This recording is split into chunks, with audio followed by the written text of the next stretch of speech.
8월 17일 유일 기도회를 하나님께 드립니다.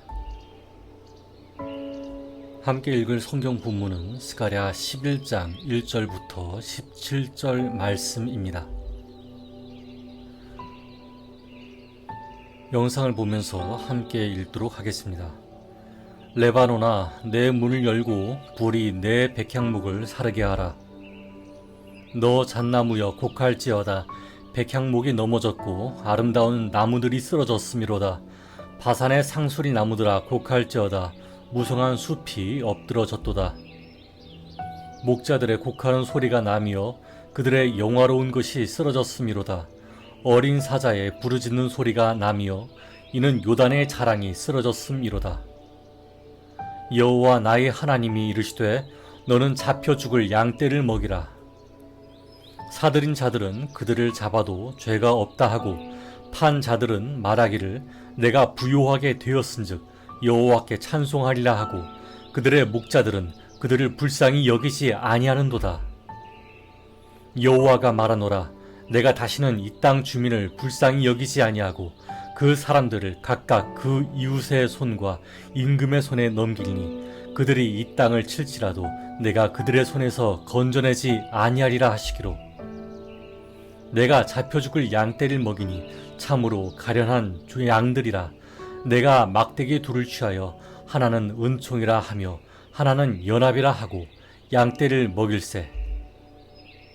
한 달 동안에 내가 그 세 목자를 제거하였으니 이는 내 마음에 그들을 싫어하였고 그들의 마음에도 나를 미워하였음이라. 내가 이르되 내가 너희를 먹이지 아니하리라. 죽는 자는 죽는 대로, 망하는 자는 망하는 대로, 나머지는 서로 살을 먹는 대로 두리라 하고. 이에 은총이라 하는 막대기를 취하여 꺾었으니 이는 모든 백성들과 세운 언약을 폐하려 하였음이라.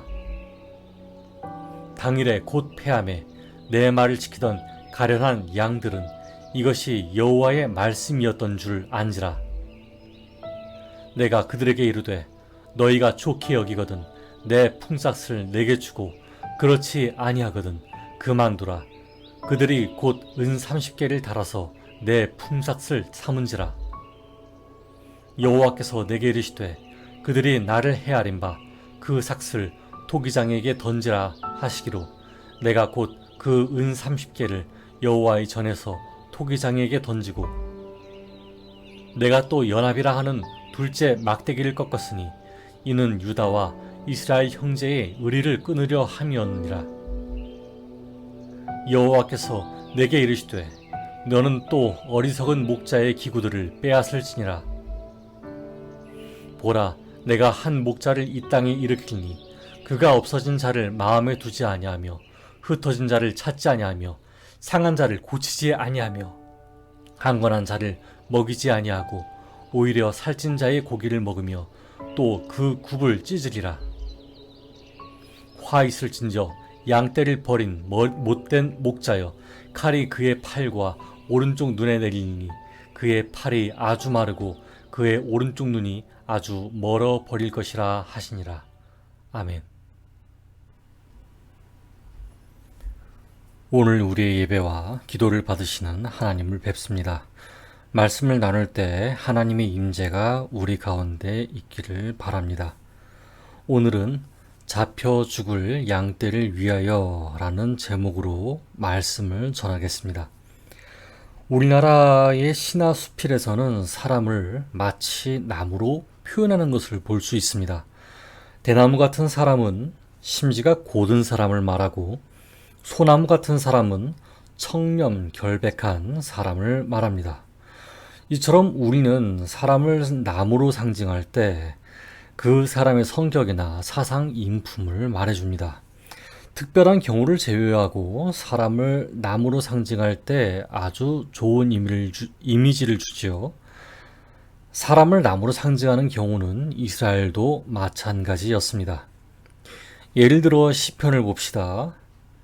복 있는 사람은 시냇가에 심은 나무가 철을 따라 열매를 맺으며 그 잎사귀가 마르지 아니함 같으니 라고 하는 구절이 있죠. 이 표현이 얼마나 복이 충만한 나무를 떠올립니까? 얼마나 복이 충만한 사람을 떠올립니까? 이처럼 스가랴 11장에서는 나무로 상징된 사람들이 있습니다. 이들은 백향목, 잣나무, 상수리나무로 상징된 사람들입니다. 백향목과 잣나무, 상수리나무는 성전을 건축하는데 쓰일 정도로 매우 중요하게 쓰였던 나무죠. 의미를 보면 바벨론에서 조국으로 돌아온 이스라엘 후손에게 존경받고 우월하여서 상당히 영향력을 끼치고 있는 사람들이란 걸 알 수 있죠. 그런데 하나님께서는 이들을 1절과 3절에 이르기까지 징벌을 내리십니다. 함께 읽어보겠습니다. 시작. 레바논아, 내 문을 열고 불이 내 백향목을 사르게 하라. 너 잣나무여 곡할지어다. 백향목이 넘어졌고 아름다운 나무들이 쓰러졌음이로다. 바산의 상수리 나무들아 곡할지어다. 무성한 숲이 엎드러졌도다. 목자들의 곡하는 소리가 나며 그들의 영화로운 것이 쓰러졌음이로다. 어린 사자의 부르짖는 소리가 나며 이는 요단의 자랑이 쓰러졌음이로다. 아멘. 이게 무슨 죄 때문일까요? 5절 읽어보겠습니다. 사들인 자들은 그들을 잡아도 죄가 없다 하고 판자들은 말하기를 내가 부유하게 되었은즉 여호와를 찬송하리라 하고 그들의 목자들은 그들을 불쌍히 여기지 아니하는도다. 아멘.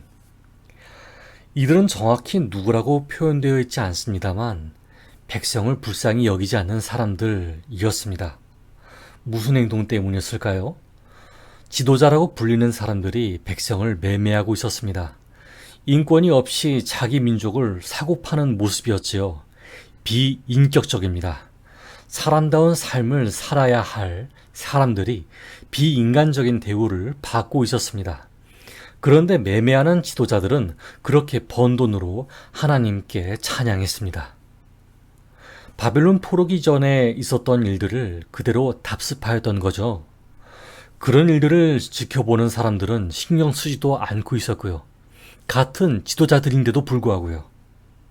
하나님이 얼마나 가증스럽게 여기셨을까요? 여러분, 우리는 이 일들을 정말 조심해야 합니다. 죄라는 것이 얼마나 무서운지요.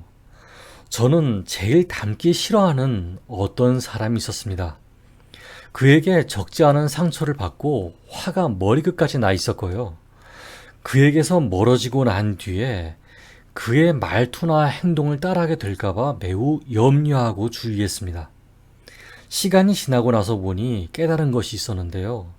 사람이란 하나님 안에서 마음을 지키지 않으면 쉽게 그렇게 될 수 있을 거라는 말입니다.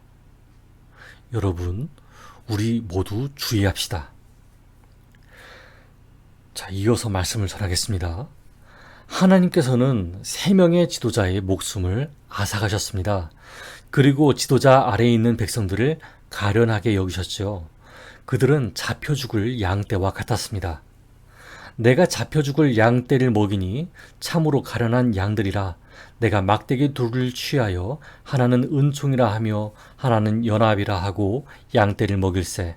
한 달 동안 내가 그 세 목자를 제거하였으니 이는 내 마음에 그들을 싫어하였고 그들의 마음에도 나를 미워하였음이라. 아멘. 4절에서 스가랴가 받은 말씀은 지도자가 없어진 백성을 돌보라는 뜻이었어요. 여호와 나의 하나님이 이르시되 너는 잡혀 죽을 양떼를 먹이라. 하나님이 보기에는 지도자 없이 남겨진 백성들도 지도자들을 닮아서 똑같이 악을 행할 백성이었습니다. 하나님의 형벌을 받아 멸망할 만한 사람들이었죠. 그러나 하나님께서는 그런 이들 중에도 깨닫고 돌아올 이들이 있을 것을 염두하셨어요. 그래서 하나님께서는 스가랴에게 잡혀 죽을 양떼를 먹이라고 표현하신 것이죠. 하지만 스가랴는 백성 앞에 서서 잡혀 죽을 양떼를 먹이지 않겠다고 말합니다. 이 말은 하나님의 말씀에 거역하겠다는 뜻이 아닙니다. 백성들을 향한 경고와 같죠. 스가랴는 그 자리에서 은총이라고 하는 막대기를 부러뜨려 버립니다. 제멋대로 하는 백성들을 향한 하나님의 언약이 이렇게 취소될 것이라고 말하는 것이죠. 사람들은 스가랴의 행동을 보고 이 같은 하나님의 말씀이 반드시 이루어질 것이라는 것을 깨달았습니다. 이어 스가랴는 사람들의 마음이 하나님께 대하여 어떤지 살핍니다. 바로 품삯을 요구하는 것인데요. 이는 스가랴를 향한 삭시 아닌 하나님의 말씀을 진정 받아들이는지에 대한 여부였습니다. 하지만 품삯을 요구하는 스가랴에게 이스라엘 후손들은 도리어 수치심을 줍니다. 은 30개를 준 것인데요. 이것은 고대 근동에서 노예를 사고 팔 때 치르는 몸값이었습니다. 즉 하나님의 명령에 따라 말씀을 전한 대가를 노예값 정도로 불렀단 말이죠. 안 주느니만 못한 값이었습니다. 애초에 그들은 하나님의 경고를 들어도 삶을 바꿀 생각이 없었다는 말이죠. 결국 스가랴는 백성들이 보는 앞에서 연합이라고 부르는 두 번째 막대기를 부러뜨립니다. 혹시 기억하십니까? 예수님께서 은 30에 가룟 유다에게 팔리셨다는 것을 말입니다. 이는 예수님의 말씀과 가르침에 대해서 귀로는 들어도 마음으로는 듣지 않은 사람들을 의미했습니다. 실제로 마태복음 27장에서는 스가랴의 본문을 인용하여 예수님과 예수님을 대적하는 무리들을 표현하기도 했죠. 자, 그럼 이런 행동을 보인 백성들에게는 어떤 일이 발생할까요? 이제 아주 못된 목자가 올 것이 예고됩니다. 그 목자에 대하여 다양한 견해들이 있지만 확실하지는 않습니다. 다만 얼마나 잔악하고 소름끼치는지 16절에 묘사가 됩니다. 함께 읽어보겠습니다. 시작. 보라, 내가 한 목자를 이 땅에 일으키니 그가 없어진 자를 마음에 두지 아니하며 흩어진 자를 찾지 아니하며 상한 자를 고치지 아니하며 강건한 자를 먹이지 아니하고 오히려 살찐 자의 고기를 먹으며 또 그 굽을 찢으리라. 아멘. 하나님의 징벌로서 내리는 목자인 셈이죠. 어떤 분은 이를 헤롯 대왕이라고 이야기도 합니다. 그러나 이 징벌로 내리는 목자 역시 하나님의 징계를 받을 것이라고 이야기합니다. 여러분, 이 말씀을 어떻게 느끼고 계신가요? 여러분, 우리는 하나님의 말씀을 듣는 양떼이기도 한 동시에 하나님의 말씀을 전하는 스가랴이기도 합니다. 즉, 우리의 욕심이 하늘 높이 솟구치고 있더라도 하나님의 말씀을 기억하며 사람의 권리를 바로 추구해야 하는 사람입니다. 또한 사람을 향해 희망을 갖고 그들을 위해서 선한 것을 가르치고 기도하죠. 뉴스를 보았습니다. 홍수 피해가 날 때 하수구멍을 막고 있는 쓰레기를 열심히 치우신 분이 기억납니다. 뉴스에서 본 사람의 모습이 흡사 오늘날의 선지자와 같지 않습니까? 또다시 쓰레기가 몰려올지언정 하수구멍을 막고 있는 쓰레기를 치우면서 모든 사람이 귀감이 되었습니다. 심지어 다음부터 쓰레기를 함부로 버리지 말아야겠다는 시민의식을 깨우쳐 주었습니다. 이 사람이 하나님을 믿는 사람인지 아닌지 모릅니다. 하지만 하나님이 기억하시는 한국인의 마음이 아닙니까?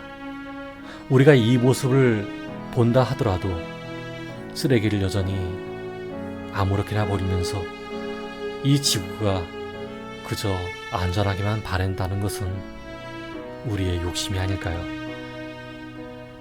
여러분, 우리가 해야 할 일이 있지 않습니까? 하나님께서 기뻐하시는 일들 말입니다. 누가 보든지 보지 않든지 오늘날 자신이 속한 곳에서 스가랴 선지자의 모습처럼 선한 영향력으로 하나님 나라를 위해서 일하는 것을 말입니다. 여러분, 하나님께서 함께 하십니다. 지금 하고 계시는 모든 일들이 결코 어리석지 않습니다. 하나님께서 지켜보시고 여러분의 행동이 하나도 땅에 떨어지지 않을 것을 알려주실 것입니다. 날이 밝아옵니다. 하나님 안에서 오늘을 살아가는 저와 여러분 되기를 원합니다. 함께 기도하겠습니다. 하나님 감사합니다. 오늘날 우리에게 할 일을 알려주셨습니다. 하나님, 우리가 악한 지도자들을 본받거나 그 사람들을 의지하는 생각을 버리게 하여 주시옵소서. 하나님께서는 저희를 불쌍히 여기셨습니다. 그리고 경고하셨습니다. 그리고 하나님을 믿는 믿음 안에서 희망을 가지고 하나님의 마음을 실천하는 사람이 되라고 말씀하셨습니다.